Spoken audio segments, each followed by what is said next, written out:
don't you look at that? I said, my friend, what you looking at? I think she is something for me. Excuse me, miss, it's my first time here. Maybe you could show me out of here. I think she got something indeed. 여러분 안녕하세요, 톡산입니다. 여러분, 오늘은 갤럭시 Z 플립 6를 들고 왔습니다. 사전 예약 배송이 예정보다 일찍 도착을 했더라고요. 제가 지금 잠시 한국에 와 있거든요. 그래서 삼성전자 한국공홈에서 구매를 했습니다. Z 플립이 2020년에 공개된 이후로 이번이 5번째 모델이에요. 저도 그간의 모델들을 쭉 써왔잖아요. 작년에 Z 플립 5를 리뷰를 하기도 했었는데 Z 플립 5에서 이미 사실 거의 외형적으로 완성형이다 라고 보일 만큼 완벽하게 출시를 했단 말이에요. 이미 커버 디스플레이가 커질 만큼 커졌단 말이죠. 그렇기 때문에 이번 Z 플립 6에서 외형적으로 큰 변화가 있지는 않았어요. 대신에 이번에 출시된 부분은 기존의 플립 유저분들이 아쉬워하셨던 부분, 카메라 그리고 배터리, 그 외 스펙적으로 조금씩 업그레이드가 돼서 나왔더라고요. 그리고 갤럭시 AI가 플립을 만났습니다. 그래서 플립에 어떤 변화가 있었는지 지금부터 전작들과 비교해서 하나하나씩 소개를 해드릴게요. 저는 옐로우 색상을 선택을 했거든요. 기존에 보지 못했던 색상이라서 옐로우가 눈에 딱 들어오더라고요. 실제로 받아보니까 쨍한 옐로우라기보다는 파스텔의 레몬 컬러 느낌이더라고요. 측면 같은 경우에는 골드 색상으로 마감이 되어 있어요. 전작에서는 유광이라서 좀 캐주얼한 느낌이었다면 이번에는 무광으로 마감이 되어 있어서 조금 더 차분한 느낌이 많이 들었습니다. 그리고 무광이라서 지문도 진짜 덜 묻고요. 미끌거림도 덜해요. 전작하고 비교했을 때 펼쳤을 때나 접었을 때 가로 세로 크기는 같아요. 그런데 달라진 점이 있다라고 하면 두께가 0.2mm 얇아졌는데요. 사실 육안으로 봤을 때 이렇게 되게 얇아졌다라는 생각은 좀 잘 안 들어요. 오히려 Z 플립 6에서 베젤 부분이 까맣게 되어 있어가지고 조금 더 두꺼워진 거 아닌가라는 생각이 좀 드는데 스펙적으로는 조금 더 얇아졌습니다. 디자인적으로 스피커 부분이 조금 달라진 걸 볼 수가 있어요. 전작들 같은 경우에는 이제 구멍이 똥똥똥 나 있는 그런 디자인이었다면 이번에는 일자로 딱 되어 있어요. 이게 조금 더 담백한 디자인이죠. 제품을 열었을 때 상단에 갤럭시 Z 플립 5 같은 경우에는 스피커가 3개였단 말이죠. 근데 이번에는 4개로 됐어요. 사운드가 어떻게 달라졌을까 궁금해서 진짜 볼륨 최대로 해놓고 들어봤더니 Z 플립 6가 조금 더 베이스도 좋고요. 사운드도 더 풍부하더라고요.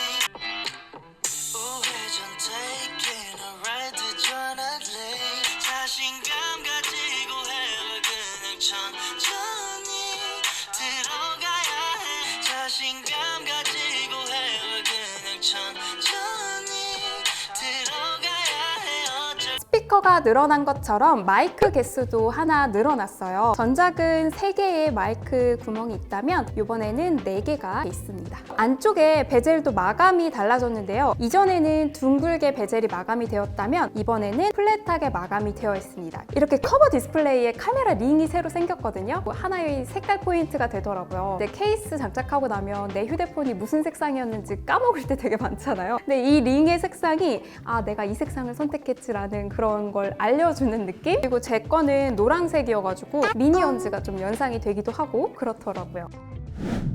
디스플레이는 전작과 마찬가지로 풀 HD 플러스 다이나믹 아몰레드 2X가 장착이 되어 있는데요. 디스플레이 최대 밝기가 전작과는 조금 달라졌어요. Z 플립 6는 2600 니트가 최대 밝기거든요. S24의 보급형과 같은 수준이에요. 전작인 Z 플립 5보다는 스펙적으로 업그레이드가 되었기 때문에 디스플레이 최대 밝기 해놓고 더 밝게를 눌러서 두 개를 나란히 두고 눈으로 확인을 좀 해봤는데요. Z 플립 6가 조금 더 밝기는 밝아요. 막 엄청나게 큰 차이는 아니지만 그 차이가 그래도 조금 더 나더라고요. 힌지는 전작과 같은 플렉스 힌지예요. 근데 저는 이렇게 매번 출시될 때마다 힌지에서 느껴지는 열고 닫았을 때 느낌이 조금씩 다르더라고요. 갤럭시 Z 플립 4 같은 경우에는 진짜 좀 딱딱하고 견고한 느낌이었다라고 하면 갤럭시 Z 플립 5에 너무 헐거워졌다라는 생각을 좀 되게 많이 했어요. 근데 이번에는 그 사이에 중간 정도의 느낌이더라고요. 갤럭시 Z 플립 5보다는 조금 더 힘이 있어요. 힘이 많이 들어가요.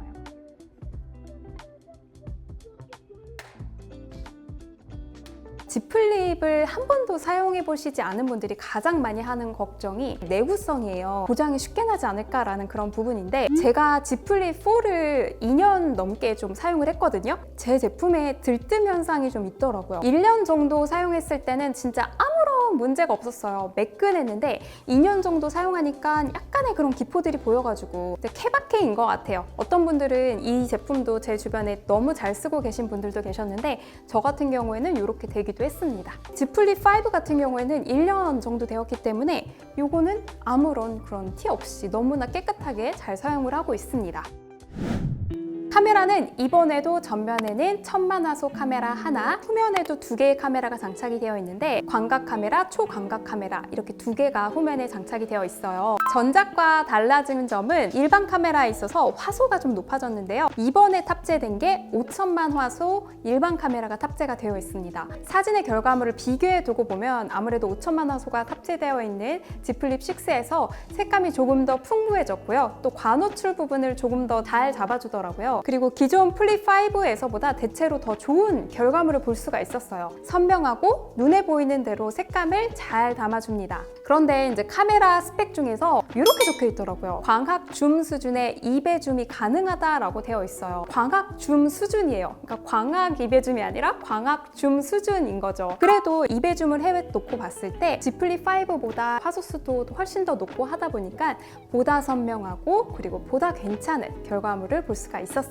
그리고 카메라 촬영할 때 캠코더 모드가 있어요. 갤럭시 Z 플립이 이렇게 촬영하면 또 더 안정적으로 촬영이 된다라고 말씀을 드렸잖아요. 마치 캠코더를 촬영하는 것처럼 UI도 변경이 되었더라고요. 자동 줌 기능도 사용할 수가 있는데요. 이것도 이제 기존에 못 보던 그런 기능이죠. 커버 디스플레이로 촬영을 하는 거예요. 좌측에 이렇게 버튼이 하나 있거든요. ON하고 촬영을 하다 보면 저 멀리 Z 플립 6가 있어도 저를 조금 더 줌해서 인물을 중앙에 맞춰주고 촬영을 할 수가 있습니다. 사실 제가 일상생활에서 이런 자동 줌 기능을 얼마나 사용할지는 좀 두고 봐야 될 것 같아요. 모르죠. 여행 갔을 때는 또 유용하게 사용할 수도 있지 않을까.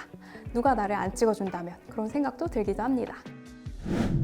AI는 애플에서나 삼성에서나 워낙 요즘 너무너무 주목하고 있는 부분이에요. 적용된 모습들을 보니까 꽤 쓸모 있더라고요. 포토 어시스트부터 볼게요. 사진 같은 거를 AI로 편집을 할 수 있게 해주는 거예요. 제가 이전부터 영상 만들 때 쓰려고 챗 GPT로 저의 사진을 연필로 그린 듯한 스케치로 이제 그려줘 라는 그런 오더를 되게 많이 내려봤어요. 정말 수십 번을 내렸는데 다 실패했거든요. 심지어 챗 GPT 구독도 했었어요. 근데 너무 원하는 결과물이 안 나오고 인물의 그런 특징들을 전혀 갖고 오지 못하는 것 같더라고요. 이번에 이제 갤럭시 AI로 저의 사진을 스케치를 너무 쉽게 할 수가 있겠더라고요. 갤러리에 들어가서 이렇게 반짝이는 거를 선택을 합니다. 인물 사진 스튜디오가 있어요. 그거를 딱 들어가면 코믹, 3D 캐릭터, 수채화, 스케치 이런 식으로 선택을 할 수가 있는데 스케치를 누르고 생성을 하잖아요. 그림을 그려주는데 이게 꽤 괜찮게 잘 나옵니다. 그래서 저는 이걸로 채널을 만들 때나 뭐 SNS 올릴 때, 영상 만들 때 잘 쓸 수 있을 것 같더라고요. 아쉬웠던 점은